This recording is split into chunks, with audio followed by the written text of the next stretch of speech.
नमस्कार बच्चों, इस पार्ट में हम विद्युत परिपथ के जो आरेख बनते हैं उन आरेखों के बारे में बताएंगे। ये चैप्टर नंबर जो 12वां है आपका एनसीईआरटी के हिसाब से, जिसमें विद्युत परिपथ या विद्युत से संबंधित सारी चीज़ें हैं, उस चैप्टर का है। अब इसमें विद्युत आरेख में क्या क्या बनेंगे, सर्वप्रथम मैं यहाँ एक लिस्ट बना देता हूँ जिनको हमें बनाना होगा। नंबर 1 पर आप सेल को कैसे बनाएंगे, ठीक है। सेल क्या होता है? सेल वही होता है जिसे हम बैटरी कहते हैं। तो यहाँ मैं ब्रैकेट में इसे बैटरी भी हम लिख सकते हैं, ठीक है। तो एक बैटरी को दर्शाने के लिए हम इस प्रकार इसके आरेख बनाते हैं। यहाँ पर एक लाइन खींच देते हैं, हल्का आगे एक और लाइन खींच देते हैं। ध्यान रहे, एक लाइन बड़ा होना चाहिए, एक लाइन छोटा होना चाहिए। जो छोटे वाले टर्मिनल होता है उसे हम नेगेटिव कहते हैं और जो बड़ा रहता है उसे हम पॉजिटिव मानते हैं, ठीक है। यहाँ मैं इसको लिख भी देता हूँ। यह हो गया हमारा पॉजिटिव टर्मिनल, यह हो गया हमारा नेगेटिव टर्मिनल। सेल विभिन्न प्रकार के हो सकते हैं। सेल के जगह पर बैटरी भी हो सकते हैं। बैटरी का अर्थ होता है कि एक से अधिक सेल, ठीक है। तो जब हम एक से अधिक सेल अर्थात बैटरी बनाएंगे, यानी कि सेलों का संयोजन करेंगे, तो उस स्थिति में क्या बनता है, दूसरे कंडीशन में हम इसको बताते हैं कि सेलों का संयोजन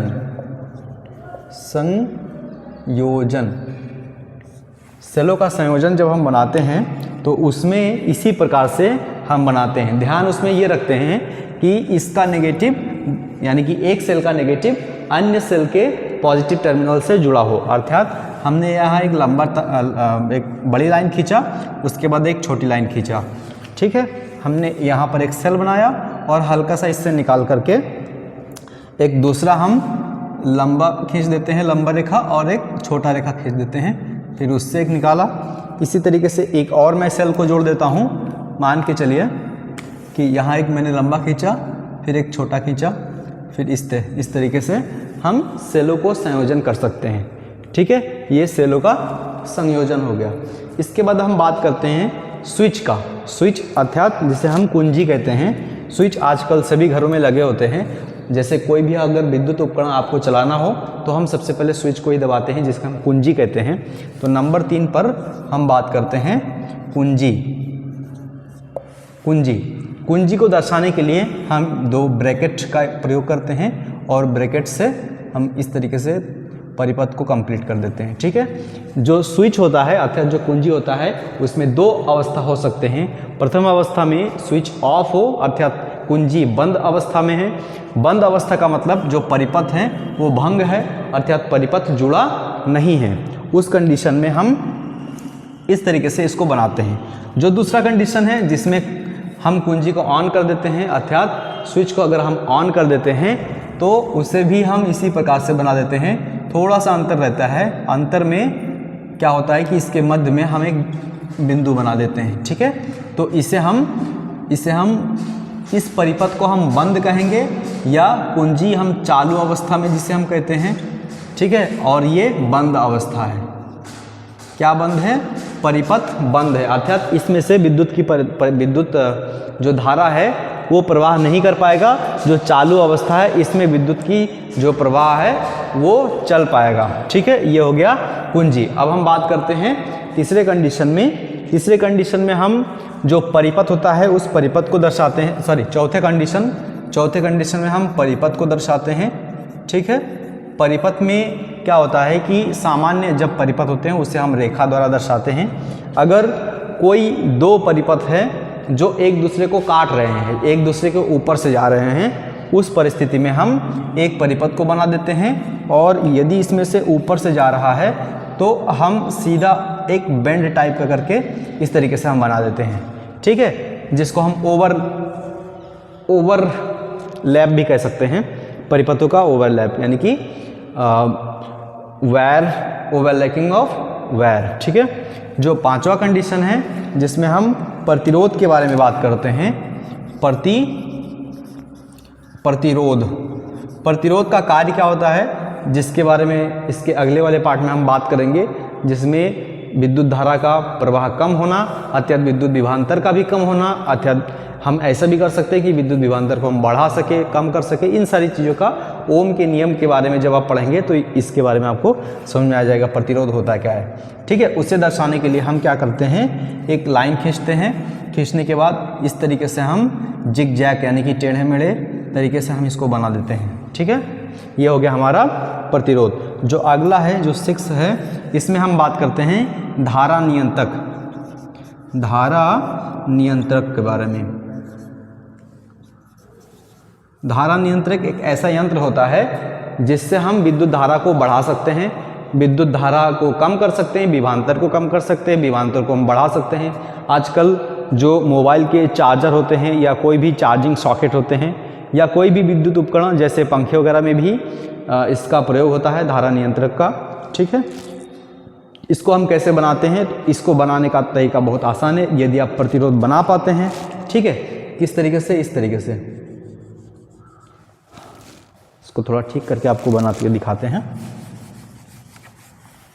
एक सीधा लाइन खींच करके फिर जिग जैग और करने के बाद एक ऊपर से हम ले आएंगे और यहाँ पर एरो कर देंगे। ठीक है, धारा नियंत्रक में 3 बिंदु होता है, यहाँ एक बिंदु ए, यहाँ एक बिंदु बी होगा और यहाँ एक बिंदु सी होगा जहाँ से हम धारा को नियंत्रित करेंगे। इसके बारे में भी आपको अध्ययन करने का मौका मिलेगा आगे वाले चैप्टर में, जो आने वाले पार्ट है उस पार्ट में आपको मिल जाएगा। इसके बाद एमीटर आता है जो 7वां कंडीशन है जिसे हम एमीटर कहते हैं। एमीटर का प्रयोग हम विद्युत धारा को मापने के लिए करते हैं। किसी भी परिपथ में विद्युत धारा किस बिंदु पर कितना है इसको हम जब मापते हैं तो हम एमीटर का प्रयोग करते हैं। एमीटर बनाने के लिए, एमीटर एक यंत्र होता है, इस यंत्र की फ़ोटो मैं डिस्प्ले पर लगा दूंगा आपको, और साथ ही में अगर आप गूगल पर सर्च भी करेंगे तो आपको एमीटर दिख जाएगा कैसे होते हैं। विभिन्न प्रकार के आजकल डिजिटल एमीटर भी आ गए हैं, और अगर आप पहले के समय को देखें तो उस समय डायल परिपथ जो बनते थे वो बनाए जाते थे। तो एमीटर जो होते हैं उसको हम ए से दिखा देते हैं और ए को लिखने के बाद ऐसे गोल कर देते हैं और दोनों साइड से 2 बिंदु हम निकाल देते हैं। एक साइड में इसका पॉजिटिव होता है, एक साइड में इसका नेगेटिव होता है। ठीक है, अच्छा, पॉजिटिव नेगेटिव की बात, जो प्रतिरोध होता है इसमें पॉजिटिव नेगेटिव आप किसी भी साइड में लगा सकते हैं। इसी तरीके से कुंजी में भी आप पॉजिटिव नेगेटिव किसी भी साइड में भी कर सकते हैं, इसलिए कोई ज़रूरी नहीं कि पॉजिटिव नेगेटिव किधर हो। लेकिन एमीटर को अगर आप देखेंगे तो इसमें पॉजिटिव तथा नेगेटिव दोनों के अलग अलग टर्मिनल होता है। इसके बाद जो 8वां जो पार्ट है आपका, इसमें आप वोल्ट मीटर को देखेंगे। वोल्ट मीटर एक ऐसा यंत्र होता है, ठीक एमीटर की तरह होता है। वो विद्युत विभवांतर, 2 बिंदुओं के मध्य विद्युत विभवांतर को मापता है, और इसको भी हम V से दर्शाते हैं, और वो भी एक ही तरीके से हम इसको दिखा देते हैं इस तरीके से। इसमें प्लस अथवा माइनस नहीं होता है। ठीक है, यदि आप डिजिटल वोल्ट मीटर को अगर देखेंगे उसमें प्लस माइनस वगैरह रहते हैं, तो आप नॉर्मली किसी भी साइड में, एक साइड में पॉजिटिव एक साइड में नेगेटिव बना सकते हैं। इस तरीके से टोटल जो ये 8 मैंने बताया है। इसके अलावा एक और होता है जिसको हम बल्ब के द्वारा हम दर्शाते हैं। हम एक को मिटा करके आपको दिखा देते हैं, इस परिपथ को मिटा देते हैं। इसको आप बना लीजिएगा कॉपी पर, क्योंकि इसके पार्ट जो नेक्स्ट पार्ट है उसमें हम इन सभी संकेतों का प्रयोग करेंगे। जो हमारा अगला है यानी कि 9वां है, यहाँ पर मैं 9 लिख देता हूँ। उसमें बल्ब को अगर आप देखेंगे तो बल्ब बनाना बहुत आसान है। किस तरीके से बनता है, एक सीधा रेखा लेंगे और यहाँ से गोल और यहाँ से थोड़ा सा बेंड करके फिर इस तरीके से बना देंगे। चाहे तो हम इसको गोल भी कर सकते हैं, और इसमें प्लस माइनस होता ही है, क्योंकि आप जब एलईडी, जो छोटे एलईडी आते हैं, जो बल्ब होते हैं, उसमें यदि आप देखेंगे तो एक टर्मिनल छोटा होता है जो हम नेगेटिव से दर्शाते हैं, एक टर्मिनल जो बड़ा होता है जिसको हम पॉजिटिव से दर्शा सकते हैं। इस तरीके से ये बल्ब हो गया। तो कुल मिलाकर ये 9 जो विद्युत परिपथ के आरेख है ये इम्पॉर्टेंट है। बोर्ड में इसको पूछा नहीं जाता है, लेकिन अगर आपको कहीं पर रेखा चित्र बनाना हो या डायग्राम बनाना हो तो उसमें ज़रूरत पड़ता है, जिसके दृष्टिकोण से ये महत्वपूर्ण है। इसके लिए हमने सोचा कि एक अलग पार्ट बना दे। इसी के साथ धन्यवाद।